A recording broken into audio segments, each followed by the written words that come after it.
This is what happens if your company gets sued. First thing, of course, is, and I don't know y'all, assume that when you say your company, it is a company. It is an LLC or a corporation of some sort. If you are a DBA, change that. That is not a good position to be in if you get sued, because you can be personally liable as opposed to the corporate entity. So one day you get a knock, in comes the sheriff's deputy, or you get a certified mail letter that contains a summons and a complaint, and congratulations, you have been sued. What do you do? The first thing you don't do is ignore it. Throw it in the corner, and believe it or not, that happens all the time.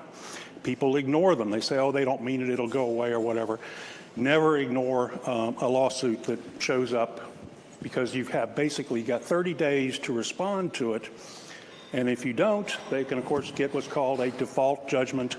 And then the next time the sheriff shows up, he's looking at your assets to see what he can sell to deal with the judgment that's been taken out against you. Who do you call? Well, obviously, if you have a lawyer, like a corporate lawyer, whatever, call that lawyer. However, there's actually another call that's more important. It relates back to what I mentioned a minute ago.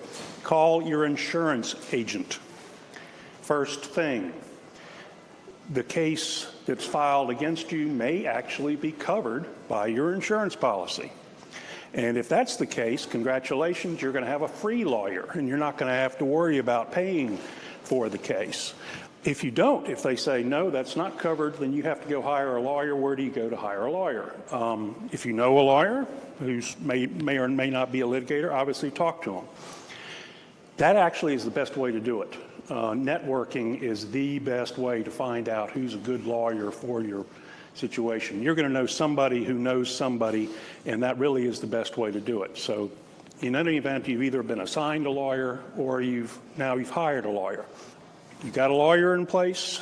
Next thing is get organized. You're going to get sued because whether it's a contract or a product or whatever, you have documents and files, and your lawyer's going to need them for a variety of reasons, and you need to get that lawyer a copy of everything.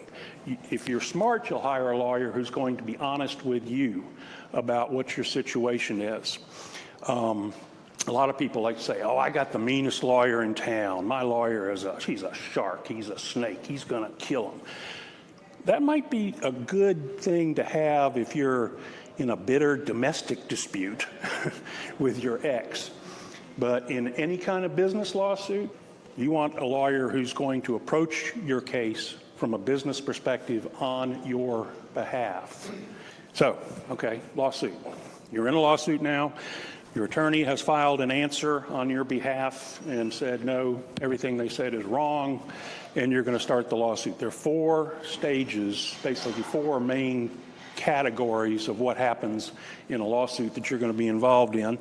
They are what's called discovery, motions, mediation, and trial. So I'm going to briefly kind of give you an overview of what to expect for each of those. And the first one I'm going to talk about is the least important of all of them. Trial. Approximately 98% of cases filed in North Carolina never go to trial. So the other 3 parts are the parts that really matter to you. And you would want to make sure you're in tune with your lawyer on all 3 of these. Motions, discovery, and mediation. Motions. There may be a lot of motions in your case. They get filed all the time, this, that, and the other. The 2 that matter to you as the client are basically motions to dismiss. A motion to dismiss, motion for summary judgment are the 2 different kinds. Motion to dismiss, which is usually called a 12B6 motion, happens almost right away.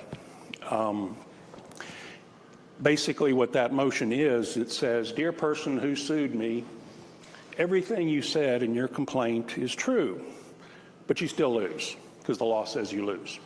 And sometimes you win on those, and your case goes away. It's magic. It goes away in 2, 3, 4 months. It doesn't happen a lot, though. You've got to have a very strong motion. The motion for summary judgment, on the other hand, is also a motion to dismiss. But it comes later, after you've done a lot of discovery and you've traded your documents and done this, that, and it has more credibility. And about 15% of cases get dismissed on some form of motion in North Carolina, and most of those are probably summary judgment. That leaves discovery and mediation as the other two parts of the lawsuit. I'm going to talk about mediation last because that's the most important day of your entire case nowadays. But discovery is where basically the lawsuit is filed, then you might even receive it with the complaint, a long list of questions and a request for documents asking you for everything in the world. You also have what are the ones you see on TV, depositions. That's where you may get brought into. You sit at a table, and it's not like anything on. It's not like TV, of course, is never like real life in the legal world. Your lawyer, the other lawyer, a court reporter, they ask you basically as many questions as they like, and then you're done. That brings you've been sued. You filed an answer. You've been through your lawyer with you. He filed a motion. It was denied because the judge didn't want to deal with it. You now have produced your documents. They produced their documents. Your lawyer has gone through the documents. Hopefully your insurance company is paying for your lawyer, so you didn't have to pay him to go through all those documents. You basically have gotten to the point where, okay, mediation. Mediation, of course, is where you have somebody who's neutral. All the people are there together. It's been mandatory in North Carolina now for almost 20 years, and it has changed everything about lawsuits. About 50% of cases will settle at mediation, at the day of mediation. And if you haven't been in one before, how it works, the mechanics of it are said, you are there with your client, the other side is there with their client. If there's an insurance company that might have to write a check, they'll send somebody there. And somebody who's neutral, usually is somebody who's certified to be a mediator, such as me or as Chris, is in the middle. And you walk into a conference room, one side sits on the other, one side they sit on opposite sides. The mediator introduces himself. Then the plaintiff's lawyer, the one who filed the lawsuit, will briefly describe what they're there for. The defendant's lawyer will briefly describe what they're there for.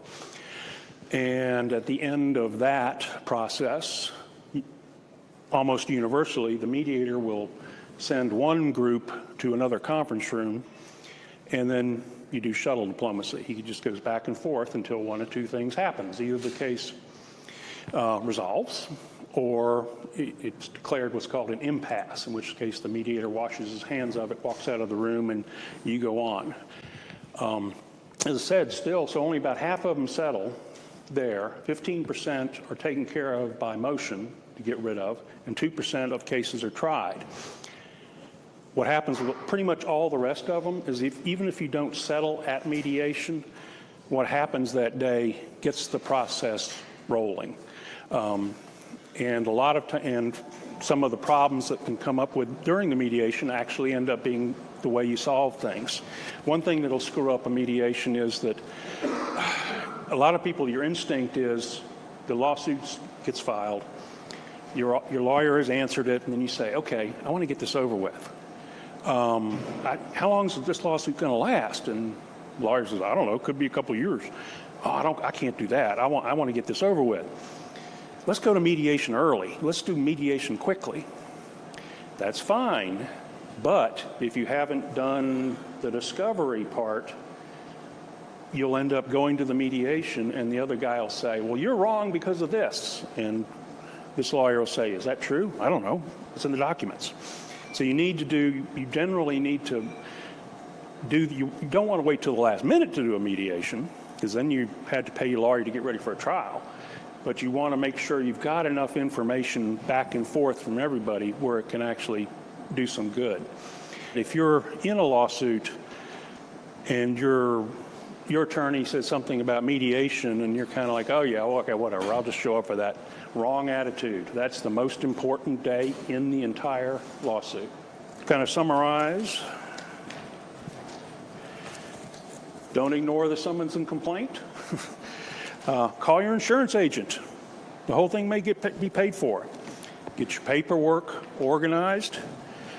Assume the process will take a while, and occasionally it's going to be a royal pain, particularly in the discovery stage of a lawsuit. Assume that you are not going to go to trial, but you got to be ready to do it, just in case. They do have trials. Take mediation seriously. Listen to your lawyer at mediation. Listen to the mediator, because he hasn't got a dog. He or she doesn't have a dog in the fight. They don't care. And in a lawsuit, as I said, keep in mind it's part of your business process. So treat it like a business process. It's a business decision.